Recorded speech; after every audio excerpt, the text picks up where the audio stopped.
por lo tanto validamos ese ángulo. Este ángulo, y conociendo la latitud, me va a permitir conocer la altura que tengo a la hora de hacer el ensayo, ¿sí?, con respecto a la horizontal o al observador. Esa altura, ese ángulo, me permite a mí después determinar esa masa de aire y poder comparar con la masa de aire dada por el fabricante, que es de 1.5. ¿Sí? Ya vamos a ver en los resultados cómo llegamos a esos valores. Bien, teniendo ya el método y la metodología propuesta, pasamos a los resultados y ahí, bueno, ya podemos ver. El primer resultado es las parejas de cociente potencial a medida que vamos variando la carga, ¿sí? Tenemos la curva, como mostrábamos en las figuras anteriores. Calculamos el factor de forma y nos da 0,72, ¿sí? Es un factor óptimo. Siempre ahí podemos observar qué calidad tiene esta placa, ¿sí? Los que valen entre 0,7 y 0,75 estamos en los valores óptimos de las placas fotovoltaicas, las características de los parámetros eléctricos, corriente cortocircuito, voltaje a circuito abierto, voltaje máxima potencia, corriente a máxima potencia, y en función de esto también podemos determinar la potencia versus potencial y determinar que la potencia es de 284 watts. Esto nos permite encontrar una eficiencia del 17% y estamos dentro de lo que los paneles monocristales. Recuerden que un monocristal varía entre 15 y 18% de la eficiencia. Bien, acá lo podemos comparar, ¿sí? Esto es lo que da el fabricante de esa placa, ¿sí?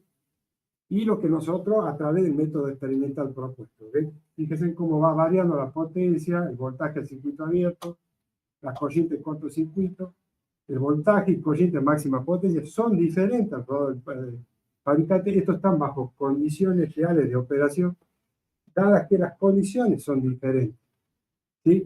Mientras que acá una prueba de la empresa, de la fábrica, utiliza 1000 watts sobre metro cuadrado. Nosotros tuvimos a la hora del ensayo esta radiación, siendo la incerteza o la desviación absoluta, ¿sí?, con respecto al valor tomado. La temperatura en la que se tomaron las mediciones fue de 55 grados centígrados con respecto a los 25 que propone el fabricante, y una M de 1.1 con respecto a los 1.5 dado por el fabricante. Para que ustedes tengan una idea de qué es la masa de aire, toma un valor de 1 en el momento justo perpendicular a la placa, ¿sí?, en cualquier lugar del ecuador, dado en los equinoccios y en el solsticio. Siempre es 1, porque es máxima. En el ángulo ahí sería 90 grados, 1 sobre 0,90 es 1.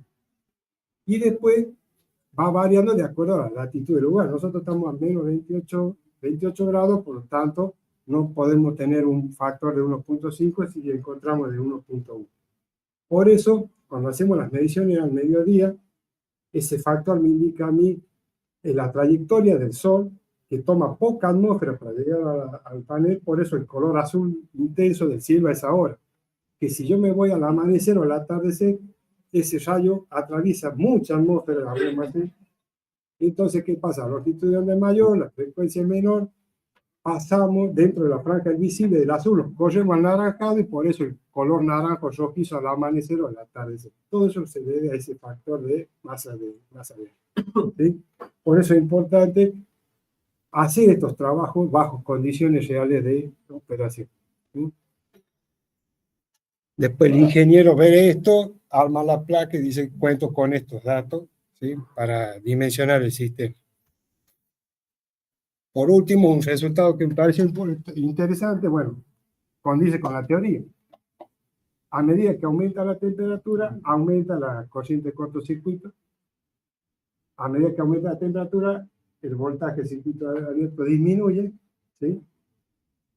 Y hay algo siempre, esto con respecto a la temperatura, con respecto a la irradiancia, ¿sí? Fíjense que acá hablo de irradiancia, es potencia, ¿sí? Irradiación es energía, ¿sí? Acá, a medida que la potencia aumenta sobre la placa, hay un crecimiento lineal muy importante acá en la placa, mientras que el voltaje circuito abierto es un poco es menos ese aumento, ¿sí? Y tiene otro crecimiento. Bien. En resumen, este trabajo presenta una descripción de un sistema experimental de bajos costos que se puede utilizar para obtener las curvas I versus B de un panel fotovoltaico disponible en el mercado, ¿sí? Y bajo condiciones reales en el lugar que uno pueda, que necesite conocer cuál es la respuesta, ¿sí? Se ha investigado experimentalmente la dependencia de la temperatura de los parámetros de salida de este módulo de silicio monocristalino. Antes de hacer esta prueba con este fabricante, previo se ensayó el modelo del experimento con distintas placas, con policristalina, como ustedes pueden ver, ¿sí? La forma que toman, y con distintas potencias, ¿sí? Acá tenemos placas de 320 watts de potencia, placas de 40 watts de potencia, de 60 watts, este es un monocristal, ¿sí? También con el mismo sistema, esto de con un rheóstato variar la carga y ir registrando parejas y conocer en qué estado se encuentra la placa, ¿sí?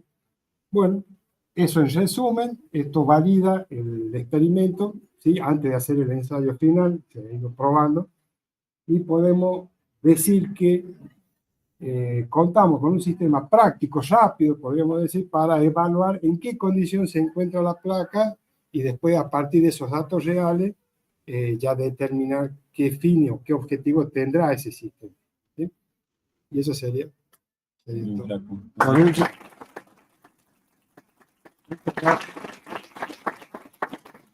Hasta